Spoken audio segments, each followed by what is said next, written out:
My mother died just recently, last month, in fact. And my family did what families do at that time. We started to sort through a lot of stuff. There were memories, of course, collections, and photographs. And my sister and I started going through boxes of pictures and seeing a lot of familiar faces. Then we came across some photos of people we couldn't recognize. They were strangers.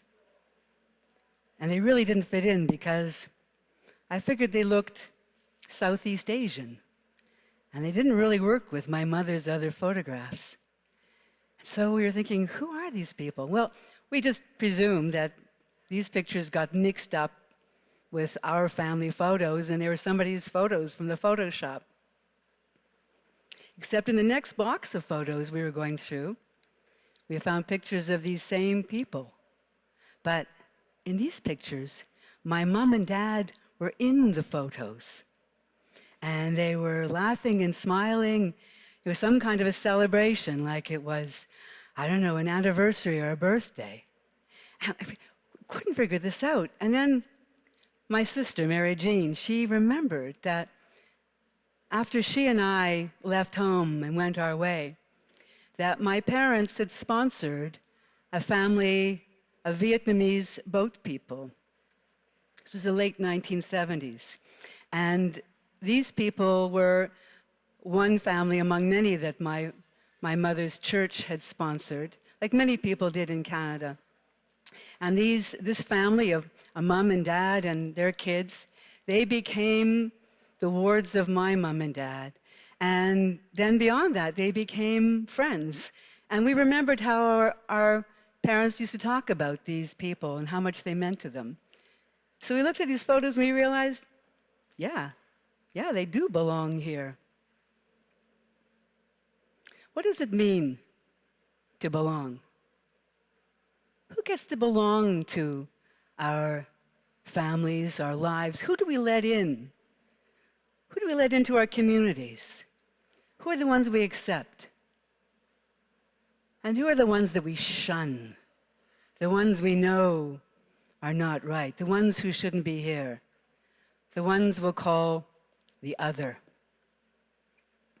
I grew up in a community in North Winnipeg of immigrants. It was a lower middle class neighborhood. And there were a lot of ethnic tensions in my neighborhood. But if I could bundle all of you up and take you with me to West Kildone in 1960, you would say, what is this woman talking about? These are all white people. These are all European stock Canadians, old stock. But what you wouldn't see is that this was a decade and a half after World War II. And the people here had come from Europe, from a war, from a continent that had turned against each other. And these countries, these ethnicities, had killed each other. And millions of people died. And so people from those countries came and settled across Canada, including where I lived in Winnipeg. So in my neighborhood, there were Germans, and there were Poles, and there were Czechs and Slovaks, and there were Ukrainians, and there were Russians, and they all brought their biases with them. These had been enemies in another place. They had been foes and friends. They had been the persecuted and the persecutors. And they all lived together in Winnipeg. And it was tense. There were Catholics and there were Protestants. There were Orthodox Christians. And there were Jews. At least the Jews who had survived an attempt to have them exterminated as a race. But as children, we were kind of oblivious to all of this. We all went to school together as kids. We all belong in school, right? And we went to each other's houses to play. And in these houses, well, they were a little different. The traditions were different. The customs were different. The languages sometimes were different. Different food, different smells. One thing I remember most about those houses, they always had cookies. Different kinds of cookies. And it didn't matter where these people had come from and what they'd suffered, what their stories were. There were sweets. And sweets were the great emulsifiers for all of us. It was the one common thing among us. And though I could remember in some of those households, like a Jewish friend whose grandfather, when he would reach for something, there was a number crudely tattooed to his arm. And I, as a kid, I didn't know what that was. I only understood years later what it meant to have that number. And I knew there were dark secrets and dark stories here. For us kids, we were just after the sweets. And I think for the adults, it was probably alcohol, right? I mean, there was slivovica, and there was grappa, and there was homemade hooch, and there was wine. It probably had the same effect, right? My grandmother came from Poland, and she married a man of German descent. And my mother came from Scottish and English descent. And so me and my siblings were a mix of all those races. And we grew up, like everybody else in Winnipeg and across Canada in my generation, we grew up and we married into other people's ethnic mixes. And then all that blood got mixed together, and all those ethnicities blended together, and all those distinctions ceased to matter, even though these ethnicities that we were holding within us, what people had killed each other for in another place. And now they didn't matter because we had only one kind of blood in us, which was human blood. You know, there is no such thing as an ethnic Canadian. It doesn't exist. Of course, there are Indigenous people, and they were here long before we arrived, and they have their own identity, and many of them do identify as Canadians. But at the same time, all the people who came here, all of you and your ancestors and everyone, we came from someplace different. And we all became Canadians, but there's no race called Canadian. There's no ethnicity called Canadian. We're all just part of the human race. So then if that's the case, who is the other? Who doesn't belong? Is it you? Is it you? You don't belong? Your parents don't belong? Is it your kids? Who doesn't belong? Look at each other. Do you see the one who doesn't belong? Of course not. You all belong here, right? It's the other. You know the one. You saw them on the subway today or on the bus. The guy who cut you off in traffic. He doesn't share your values, does he? He doesn't understand our culture, who we are. And, we just wonder, why are they here? And, I start to think, well, maybe we just don't understand who these people are.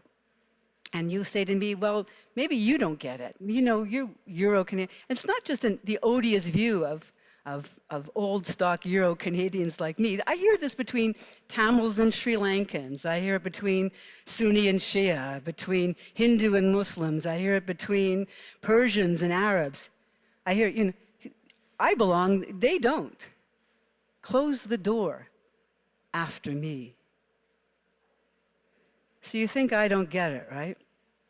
I don't understand there are those who are undesirable. But I do. I think there are people who shouldn't be allowed to come here. But not because of who they are, because of what they might have done. And we have whole agencies that protect us and from people who do bad things, who come here and they get shipped back if they have arrived. But as a journalist, I've seen the effects of rejecting people because of who they are, because of their blood, of their ethnicity, of their culture, of their religion. And I know what it means to see that. And if I could bundle you all up again and take you for another trip and show you what I've seen as a journalist, and show you what ethnic cleansing looks like, and show you people who are forced from their houses, from their streets, from their homes, and sent away simply because of who they are. And if I could take you to see what scorched earth looks like, where villages have been burned to the ground. And if I could take you into the woods where I've been meeting families, huddled in the woods, hiding with their children, as they try to escape to someplace safe. I could show you all that. And you might say to me, but that could never happen here. That's what they thought. Racism starts slowly and it builds. And at first you don't notice it because maybe you think, well, it's not happening to me. I'm not being affected by this. Or maybe you think that, that guy really doesn't belong. But what happens when you become the other? When you're the one who doesn't belong? When you're the one who's insisting, I'm part of this? What happens when they come for you and there's no one left to say that you're the one who belongs? So what's the antidote to this? As a journalist, and I work for the CBC, and as it happens, I talk to people and ask them their stories. And as you hear people's stories, you start to connect with them. You start to see who they are. You start to identify with them. And then as you're listening to the story, then you are the one. You're the one in the little life raft trying to cross the Mediterranean with your family. You're the one who's trying to carry your children through a field of razor wire. You're the one trying to cross a mountain pass with your aging mother on your back. And if you think that these are things that happen to others, you just have to remember what happened in this country, the kind of racism we have seen, where we saw that indigenous survivors of residential schools, or the Japanese Canadians who were interned in camps in this country because of who they are during the Second World War, or the Jews who were turned away at the border and sent back to death camps as we proclaimed that none is too many. The antidote to this is to hear their stories. And then as you hear their stories, you realize that stories are kind of like cookies. You start to see that we all belong. At my mother's funeral, there were a lot of familiar faces. But there were a group of people who came in that we didn't recognize. They were strangers, and we thought that maybe they'd come to the wrong room. But then I recognized the kids, the children. They were the ones in the photos, the Vietnam family. But I thought, this can't be the kids. That was years ago. I realized these were the children of those children. And these parents were the kids who were in the photos. And those older people, the grandma and grandpa, were the mom and dad that my mom and dad welcomed into their lives. And I was so happy to see them because I could recognize them and knew that they belonged. And so they said that had it not been for my mom and dad, they don't think they would have survived. And these kids wouldn't have even existed. So I asked them to tell me their story.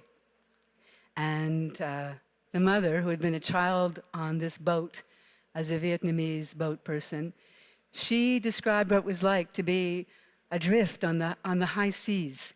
And there were just dozens of people crammed into one boat. And they ran out of fuel, and then they ran out of food, and they ran out of water. And they thought they wouldn't survive.